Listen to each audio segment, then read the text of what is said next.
Welcome to Healthcare IT Today. I'm John Lynn, together with my colleague and friend Colin Hung. The world of technology and healthcare are ever changing in new and novel ways, and that's why we love this stuff. So join us as we discuss the latest healthcare and health IT news, meshed together in new ways which help generate ideas and new perspectives. Plus, we'll have a little fun along the way.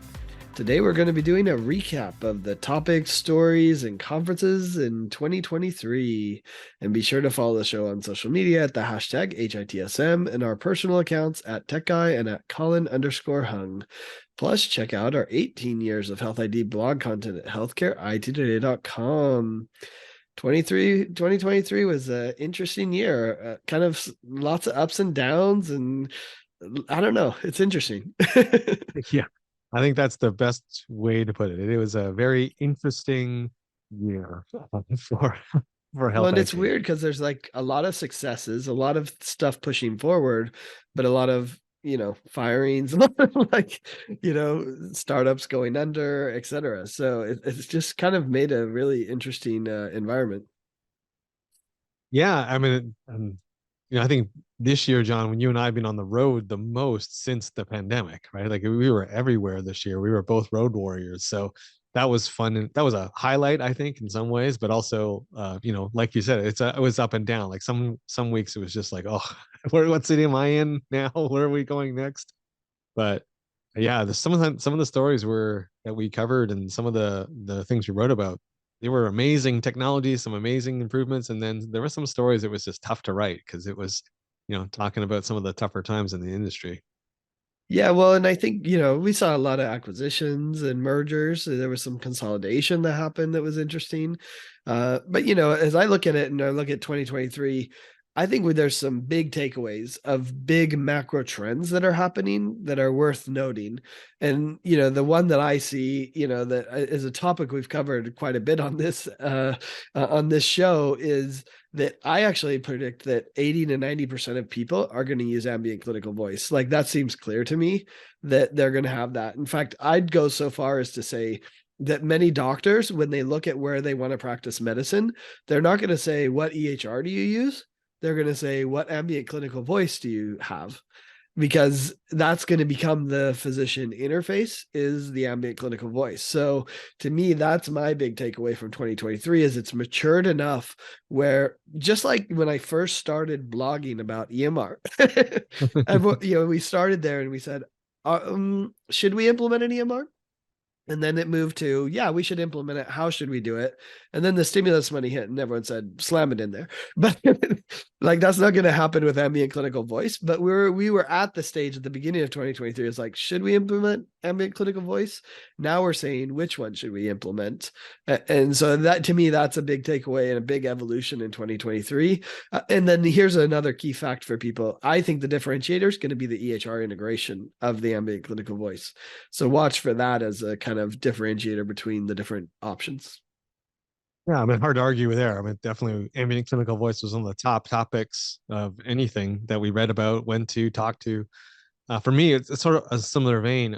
My key takeaway of 2023 is how much health IT companies are leaning into AI.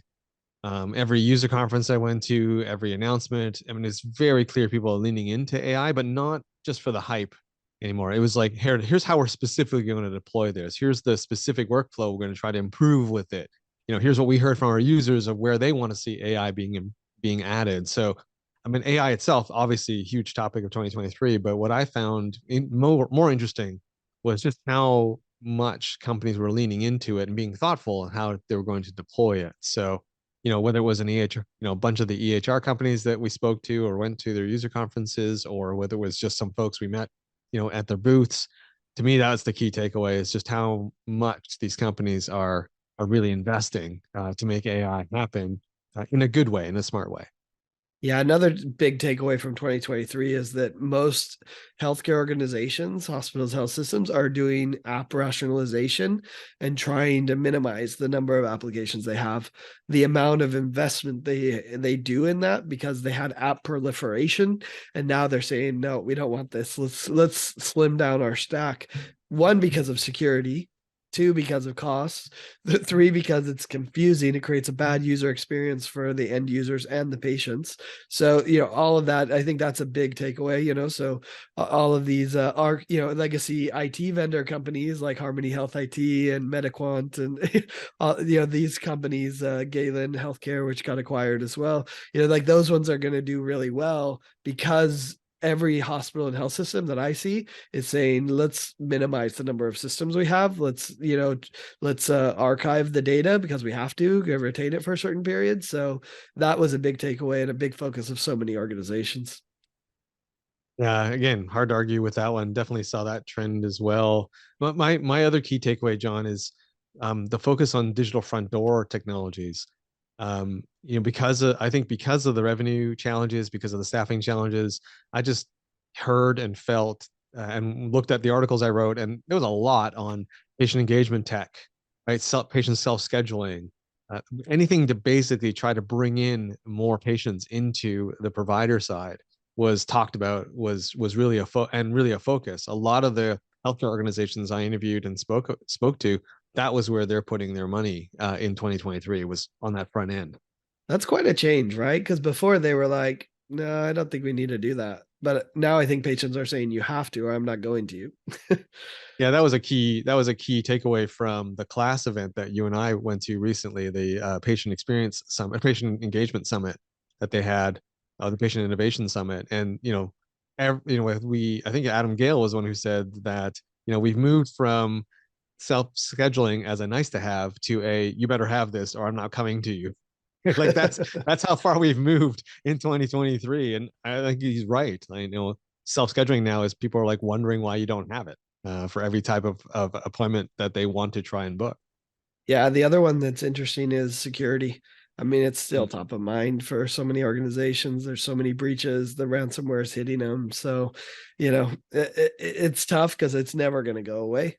It's always going to be there. It's never going to be perfect. But, there's definitely has to have been some investment. And those that haven't invested are regretting it. And those that have, sometimes they regret it too because they still get breached. But most of them, at least, it helps out that they have a plan in place, when the breach happens, as opposed to, just going ignorance is bliss. That they realize, I think, in 2023, ignorance is not bliss when it comes to security. So that you need to do a lot more to make sure you're prepared for it.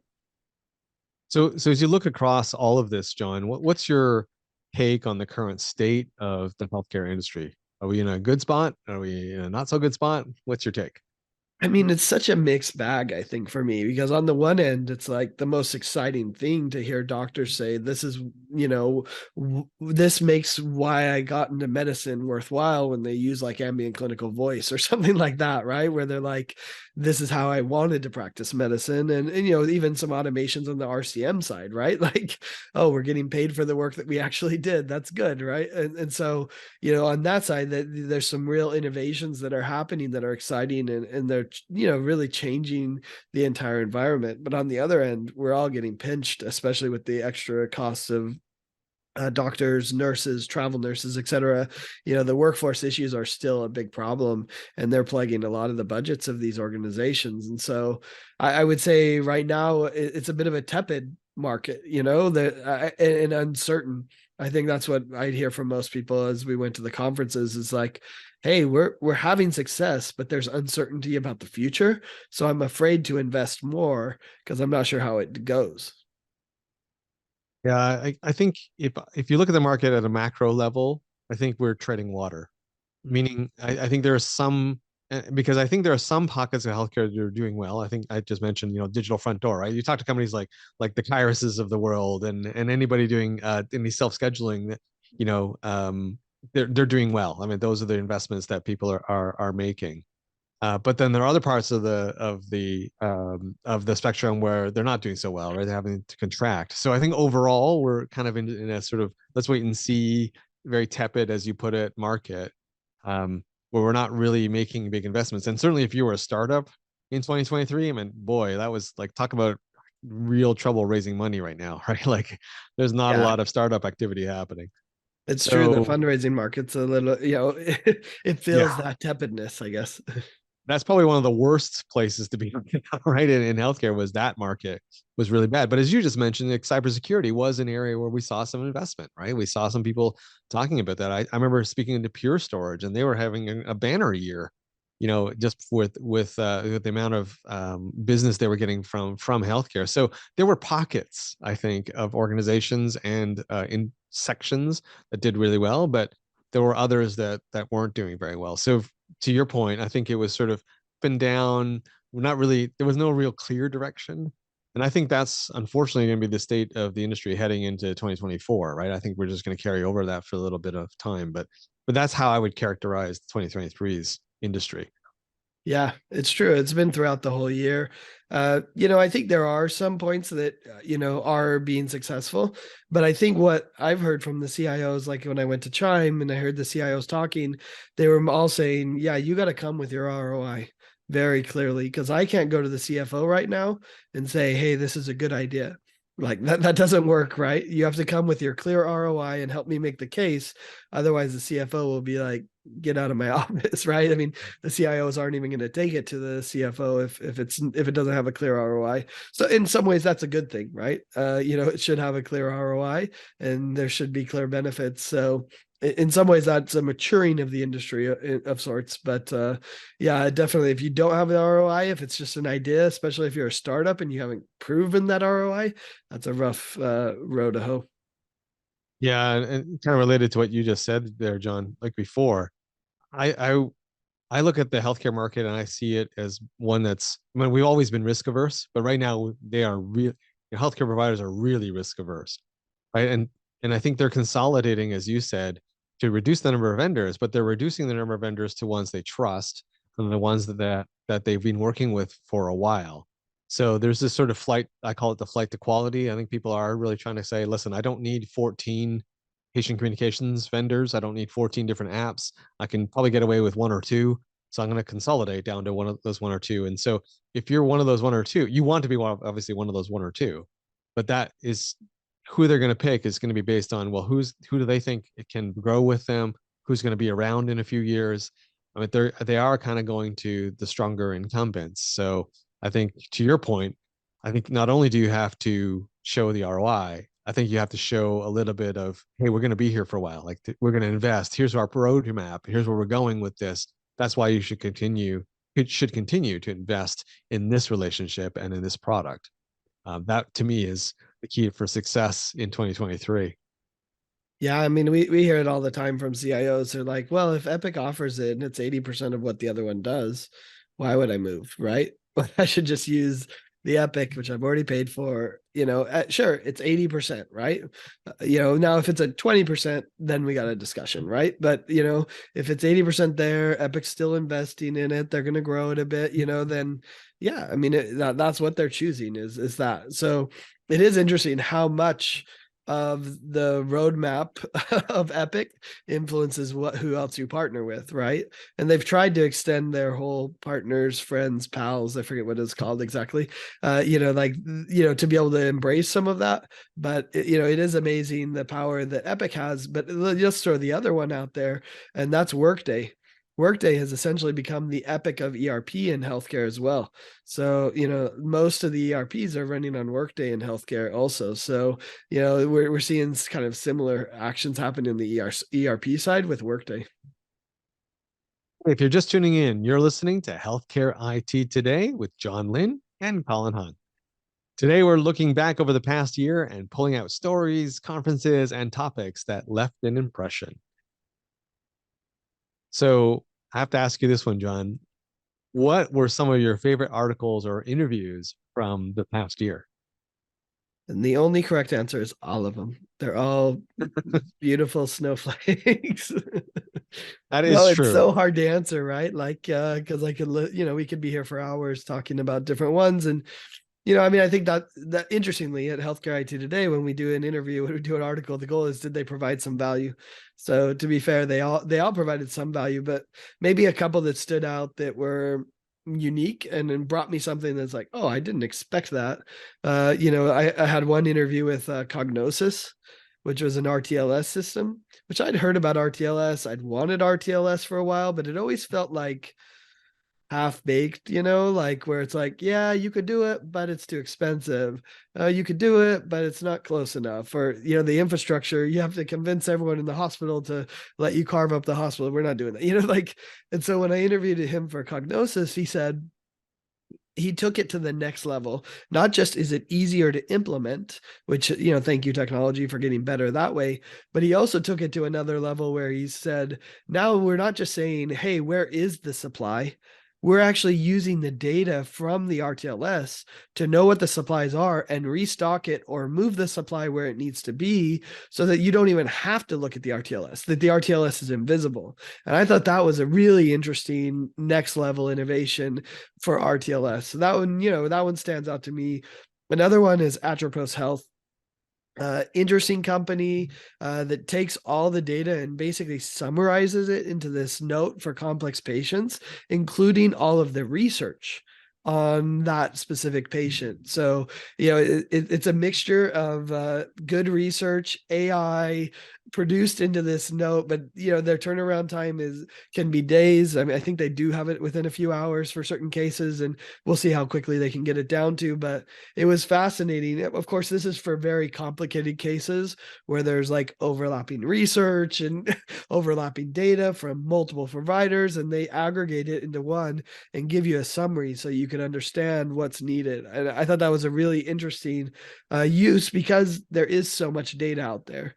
And you know, while we'd love for ChatGPT to solve this for us, it's not there yet. So Atropos is doing essentially the manual version of ChatGPT that you can trust. So I thought that was interesting. And I'm sure that they're still applying AI and things like that to help them as well. So it will get better and better. You're so right, John, that we could be here for hours talking about all our different interviews that we did. We did so many this year. I was just commenting before we got on air here. Like, if you look at how many videos and how many interviews we did, even by email, it was a lot in 2023, which is great. I mean, it's always fun to talk to people, and I know you and I both enjoy that kind of thing. So it's nice to see that there were so many this past year. But there were a couple that stood out for me. One in particular was very early on in the year when I did the interview with Trait Health, Okay. and they a Trait, sorry, and they they had their customer there, and we were talking about the initiative in Texas for adolescent mental health, and that was very eye opening for me. I mean, just the degree of the problem of the challenge, and then to hear how they're really pulling resources together across the state to really provide this mental health services to youth in Texas.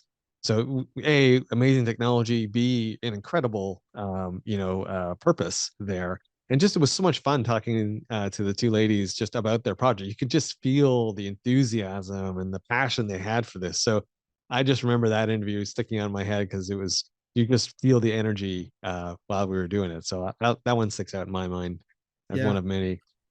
Well, I got to interview Trait too. I enjoyed that. You know, I mean, what a great mission, an important one for anyone that has a kid with mental health. You'll understand.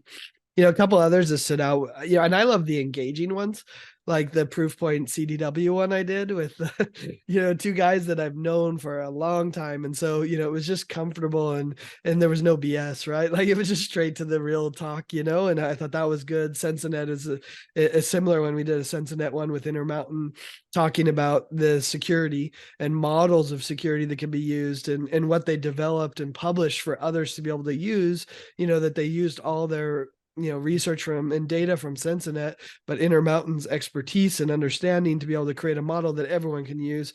So I think the model one was pretty interesting. And just to throw out one other model is FinThrive. They came out with their Rev Cycle maturity model. So it was, you know, how are you doing in Rev Cycle? And they've just come out with some data. I don't have it in front of me right now, but the number of organizations that are in a very base level of maturity in their Rev Cycle and adopting things like AI and automation, and let alone even more basic stuff, is pretty low. So it was interesting to see them put that model out there so an organization could look at it and say, well, how are we doing compared to what others are doing in the industry? So I think that's going to be a really insightful approach to, you know, as we go forward. Yeah, some other ones on my list that I want to pick out. I loved doing the Redrick Technology site visit. They let me come into their place of business, and I got a chance to see how they make their radiology workstations, and really not only was that fun and a unique opportunity because we don't get to go to do a lot of site visits like that, but also just learning how much emphasis they put on listening to customer feedback and incorporating that into their product. I mean, you think of a workstation and you don't really think of the SaaS model and how you can just improve it every time, but that's kind of the model they have. Like whenever they hear a piece of feedback, they say, "Oh, you can make it better by just doing X." That's right away into their next desk that they make, the next workstation. So it's kind of a unique approach. Really enjoyed, going to their facility and interviewing those guys. It was really great. I have to say that another interview that I really enjoyed, again, just because for me it's a new world, one that I hadn't spent a lot of time in, and that was with Jennifer Mueller. She's the president of AHIMA, and I got a chance to spend time with her, learn more about the HIM world or the information management profession, and she was just amazing to interview. And And then you the got to be last one, on stage for the keynote. yeah, That's well, I got to save that for my next question, but oh, sorry, yes, I that's got the a chance next to be on question. Sorry. stage. But actually, I do have to say that was probably the best lit interview I ever did because it was on the main stage, and so it was perfect lighting. It was like the I'll never be able to recreate that level of lighting It again. did look good. That's Yeah, we true. had like so many spotlights on that stage. It was amazing. And then there was another one that stood out for me. Again, learning something really new. That was when I did the interview with Jim Jurgis from HCA, which we got the introduction from clinical architecture. And so Jim was telling me about the sepsis project that they had run and about using clinical architecture to deliver quality data, but how the sepsis project actually helped them prepare for the next hurricane that they were in. And that was such a weird tie, but it was amazing to hear him make that tie. And basically, Wow. it was because of the information they gathered that allowed them to be more prepared for the next hurricane. It was pretty amazing. And I really like that. Yeah, I'll throw one other logic source was really interesting. They basically aggregate all your cost data and say where are your costs out of and including what are your costs compared to other industries. So if hotels are paying XYZ for your, elevator service and you're paying this, why are you paying that, right? It helps you negotiate your costs. So I was fascinated by that idea. I mean, simple use of technology and data to really make a cost impact. I loved it. So, John, got to get to this question. What it was your favorite conference of 2023? Yeah, it's hard because I enjoyed so many, and I enjoy seeing friends. Right? I will say that this is a bit of a shocking that the first one that came to my mind was actually the Oracle Health Conference, and it's shocking because I only made it for one day, I think, or like day and a half, something like that. So I didn't even make it to the full event, but I just really enjoyed hearing what they were doing. The exhibit hall had a lot of the vendors that I really enjoy meeting with and being able to talk to them and hearing what they were doing. They put on, obviously, I mean, it's Oracle, so you can imagine the production was amazing and everything. So, the keynote was a little lackluster. I told them on the feedback, I was like, yeah, you could do a little more, right? Because it was so produced that you're like, oh, okay, yeah. But the from an event and the people that I was able to meet there, it was great. It was a great time to be able to see all of the partners of Cerner that are working with them. And so anyway, it might be a little surprise since I only made it a day and a half, and I wish I'd gone more. So next year I'll be fixing that since it's back in Vegas again. Nice. Nice. Well, I think as people know who know me, I love going to user conferences. So I have to give a shout out to the user conferences that I managed to have the privilege to attend this year.